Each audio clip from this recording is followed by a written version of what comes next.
Saya lebih bahagia, Pak. Saya berdiri di sini, Bu, Pak. Saya sangat berbahagia. Saya lama gak berjumpa dengan panjenengan. Sudah lama kayaknya. Insya Allah nanti kita lanjutkan dalam pertemuan-pertemuan berikutnya. Dan inilah merupakan kekuatan-kekuatan kita. Kita tidak bisa berjalan sendiri, tapi kita perlu berjamaah. Kita juga begitu. Di PKS ini strukturnya soal negatif, banyak positifnya. Tadi diawali kita ada tilawah, kemudian ada tausiah tadi dari Ustadz Agus Widodo. Ya, ada hal-hal yang sifatnya nanti akan kita bicarakan positif. Dan ini tidak kaleng-kaleng bagi sekalian. Ya, kalau nggak kaleng-kaleng apa pasti. Perda mengenai milik barang daerah, pengelolaan milik dan barang daerah. Itu banyak hal yang kita rubah sehingga nanti sesuai dengan kekinian yang ada di Kabupaten Mojokerto. Ya. Kemudian perda-perda yang lain yang terakhir kemarin paripurna adalah perda mengenai anggaran, yaitu anggaran tahun 2026 dan itu luar biasa alotnya. Artinya di sini banyak hal-hal kepentingan yang harus kita akomodir. Ya. Kalau yang sesuai dengan rencana kerja Bupati, ini sebenarnya fokus pada pemindahan pusat ibu kota. Jadi pusat ibu kota nanti akan dipindah Bapak Ibu sekalian. Ya. Pak Jenderal ikut membantu? Sekarang ini kita pusat pemerintahan kita ada di luar daerah kita, yaitu ada di Kota Mojokerto. Yang notabene di luar daripada pemerintah Kabupaten Mojokerto.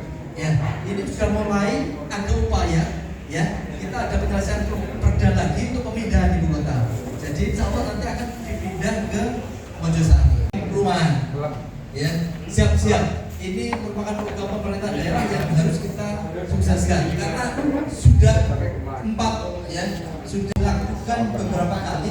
Cuma mudah-mudahan di Pendo ini Bupati sekarang ini yang nanti bisa anggaran mengenai pelayanan publik. Pelayanan publik itu kesehatan, pendidikan, kesejahteraan, atau ya perumahan. Ini tolong juga jangan dikurangi besar-besaran. Ya.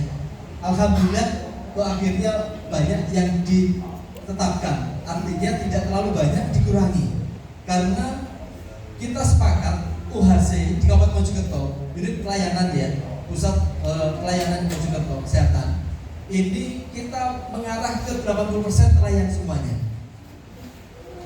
Jadi sekarang ini kita lebih dari 80%. Kita targetkan 80% warga Kabupaten Mojokerto itu dilayani.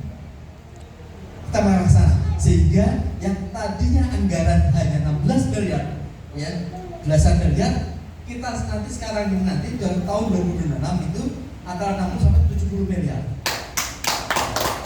Dan ini sudah kita dorong, ya. Artinya apa? Pelayanan kesehatan nanti insya Allah ada peningkatan. Kemudian Bapak sekalian, sesuai dengan rencana kerja pendek daripada Bupati, ini juga mengenai bedah rumah. Ya. Bedah rumah ini merupakan konsentrasi Bupati sekarang. Bagaimana rumah-rumah di Kabupaten Mojokerto itu yang tidak layak ini harus dibedah. Karena ini merupakan keinginan banyak orang, ya, yang tadinya ingin mengharapkan rumah layak tapi belum mampu. Itu yang kita bedah. Kemudian masalah kesejahteraan. Bapak sekalian, pada saat dulu saya sampaikan, ya, itu di internal kita. Kalau ada warga Mojokerto yang kekurangan makan atau kesulitan makan, tolong informasikan ke DPD Kabupaten Mojokerto, PKS Mojokerto. Siap. Ya, tolong sampaikan. Ini ada warga saya, ini ada tetangga saya nggak bisa makan, sampaikan ke DPD. Siap. Ya, jangan biarkan tetangga kita, jangan biarkan orang-orang sekitar kita tidak mampu makan, kesulitan makan, tapi kita diam saja. Jangan biarkan seperti itu. Ya. Dan ini harus berjalan terus. Ya. Artinya apa? Kesejahteraan ini PKS Kabupaten Mojokerto itu juga care, itu juga fokus terhadap situ apa? Kesejahteraan masyarakat secara umum. Baik itu yang dukung PKS maupun tidak dukung PKS, masalah pangan ini, ya, masalah kesejahteraan makan ini harus terpenuhi. Ya. Itu ya tadi. Siap ya? Jadi kalau ada masyarakat Kabupaten Mojokerto yang kesulitan makan, nggak bisa masak, menghubungi DPD PKS Kabupaten Mojokerto. Kalau nanti DPD anggarannya sudah melebihi, bisa menghubungi saya. Terus kalau saya sudah melebihi, saya menghubungi siapa? Oh, ya, insya Allah ini serius kita fokus terhadap kesejahteraan. Kemudian Bapak sekalian, hal yang kita lakukan di dalam legislasi di pemerintahan daerah ini kita dorong untuk pembentukan perusahaan daerah. Nah, perusahaan daerah yang kita dorong adalah perusahaan daerah pariwisata dan ekonomi kreatif. Ya, kebetulan saya di Komisi 2 yang fokus terhadap ekonomi dan keuangan kita dorong. Karena apa? Ternyata pendapatan asli daerah kita yang dari pariwisata itu minim, sedikit. Sehingga ini kok eman-eman. Padahal potensi Kabupaten Mojokerto itu luar biasa. Ya, makanya kita dorong agar pariwisata yang ada di Kabupaten Mojokerto ini dikelola dengan profesional. Dengan apa? Kita tekan perda, kemudian perda dengan pembentukan perusahaan sewa terbatas punyaan daerah. Ya, kenapa enggak BUMD? Karena kalau persewaan daerah terbatas itu nanti masyarakat bisa ikut urun juga. Ya. Kemudian kita harapkan dengan adanya taksi roda, namanya tak bocori lagi ya, namanya nanti Wirakrama. Dia mengurusi pariwisata dan ekonomi kreatif.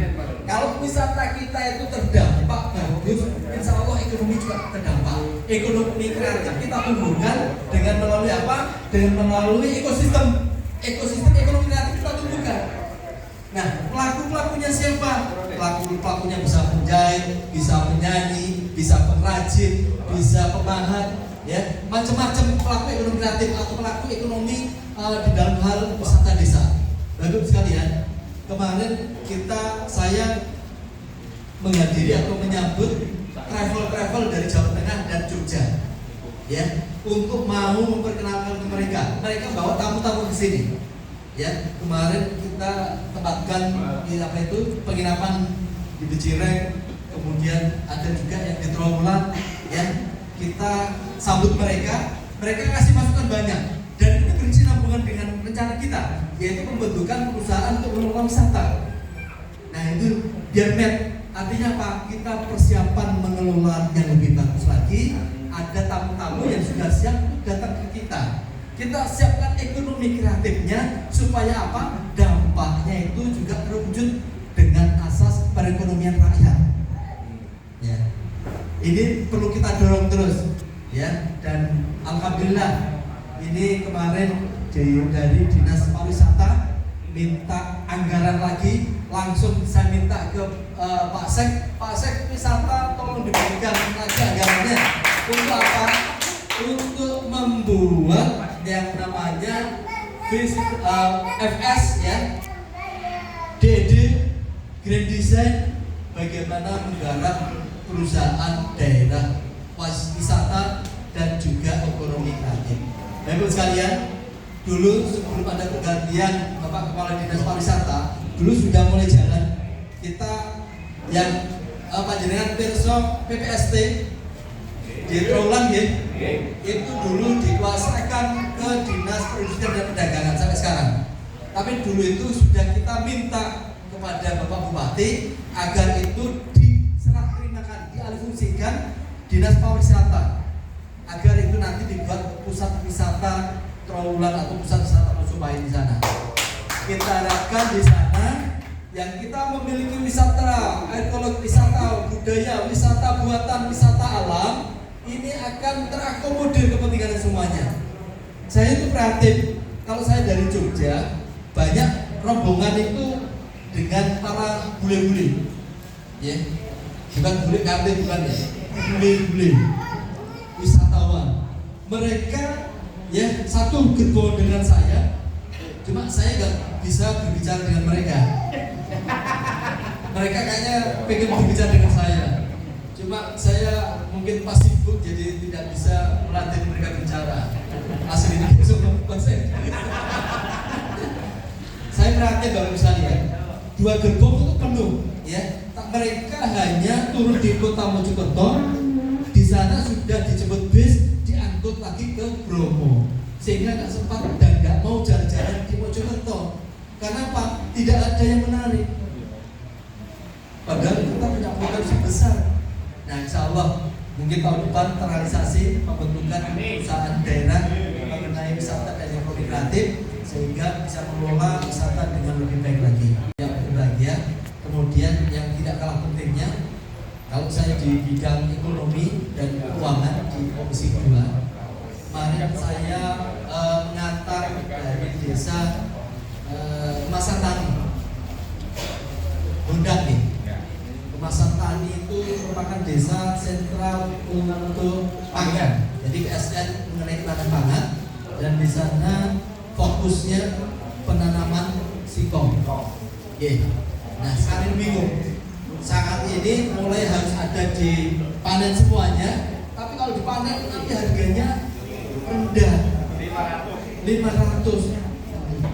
500 dapat apa? Dan capek-capek kita nantinya. Ya, akhirnya kemarin kita arahkan, saya bantu dan juga saya dampingi ke Ngadiluih Kediri. Di sana ada olahan singkong, bisa jadi tepung atau singkong itu jadikan gaplek. Ya. Jadi bisa menerima gaplek. Gaplek itu singkong dikupas, dijemur. Ya. Itu di sana berapapun mau terima. Itu yang pertama. Kemudian yang kedua, ada langkah lagi, singkong itu digiling jadi tepung. Tapi ternyata jenis singkongnya beda. Ya. Kita masih belum ada. Ya. Kemudian saya juga kemarin ke Salatiga mengupayakan bagaimana olahan singkong itu bisa digunakan untuk olahan makanan macam-macam. Bahkan singkong itu ternyata juga bisa digunakan untuk minuman. Ya. Singkong digunakan untuk bahan makanan, bahan kue segala macamnya, itu ternyata banyak variasi.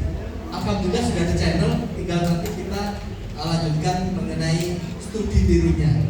Ya. Kemarin yang mengikuti studi tiru di Ngadiluih Kediri itu Bu Lurahnya, Bu Kepala Desa, dan Pak Camatnya sendiri ikut.